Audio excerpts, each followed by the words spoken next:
OK, section beaucoup plus simple à mon avis que la précédente. On va parler de conditional statement. Donc ça, c'est intéressant parce que ça nous permet tout simplement en fait de pouvoir mettre un peu d'intelligence dans nos logiciels, dans notre structure. Pourquoi? Parce qu'on lui dit, OK, s'il se passe ça, tu fais quoi? Donc ça lui permet de s'adapter en fait à l'information qu'il reçoit, qu'on lui donne, qu'il trouve. Première chose qu'il faut faire quand on veut essayer de comprendre les conditional statements, c'est de savoir en fait qu'il existe des modules de comparaison en fait dans les langages de programmation. Donc le plus simple en fait, c'est de les tester sans même les conditions. On peut juste regarder, ok, est-ce que c'est vrai que 3 plus 3 est égal à 6? Vous voyez, j'ai deux signes égaux, là, deux signes d'égal. Pourquoi? Parce que c'est une comparaison. Si j'en mets juste un, c'est une assignation, ça ne fonctionnera pas. Donc si je fais ça, est-ce que c'est vrai que 3 plus 3 est égal à 6? Je me pose cette question-là. Hop, oui, c'est vrai. Je lui demande, est-ce que c'est vrai que 3 plus 2 est égal à 6? Non, c'est faux. 3 plus 2 n'égale pas à 6. Donc, vous voyez, j'ai un vocabulaire qui est choisi, c'est pas pour rien, parce que après ça peut devenir un peu mêlant, parce qu'il existe aussi le n'est pas égal. Donc là, ce que je lui demande, c'est est-ce que c'est vrai que 3 plus 2 n'égale pas à 6? Répétez-le dans votre tête, est-ce que c'est vrai que 3 plus 2 n'égale pas à 6? 3 plus 2 égale 5, donc c'est vrai que 5 n'égale pas 6. Donc, c'est true. Si par exemple je fais 3 plus 3, est-ce que c'est vrai que 3 plus 3 n'égale pas 6? Non, c'est faux. Donc, un peu mind twisting, mais on ne le voit pas si souvent que ça, le n'est pas égal, donc c'est pas si grave que ça.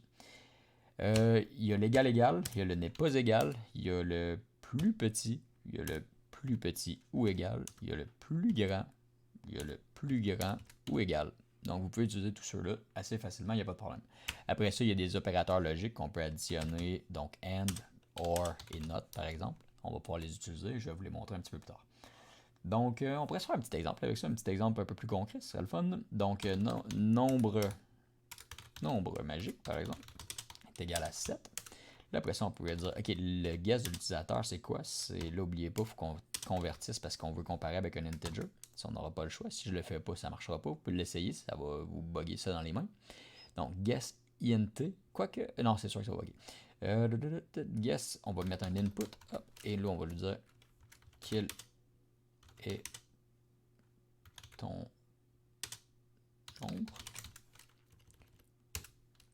Et là, on va lui dire, OK, si le guess de l'utilisateur est égal au nombre magique, donc ça, c'est notre condition. Donc, la structure est simple. On met le mot-clé if, puis après ça, on met notre condition. Et après ça, à l'intérieur de ça, on lui dit qu'est-ce qui se passe si c'est vrai. Donc, si c'est vrai, je vais lui dire tout simplement bravo. Hop. Si c'est faux, donc on enlève, on ressort de notre indentation, on va écrire else. Et là, on va lui dire print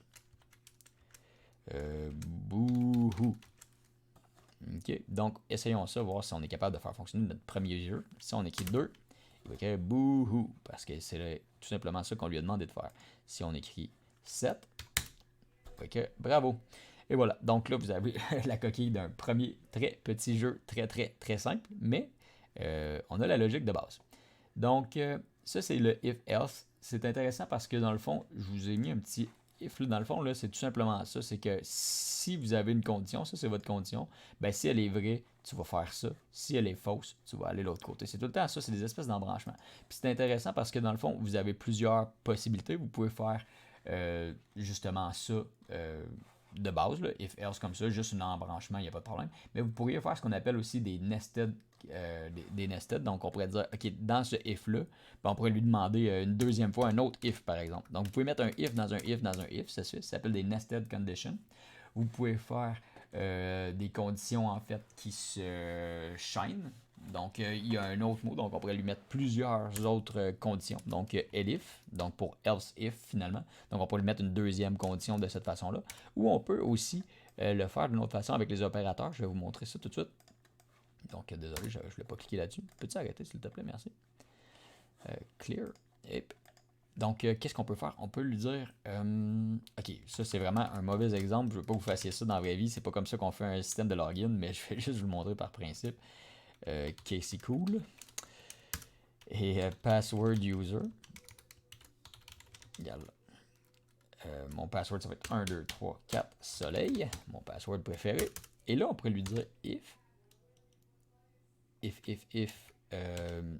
non user est égal à Casey Cool.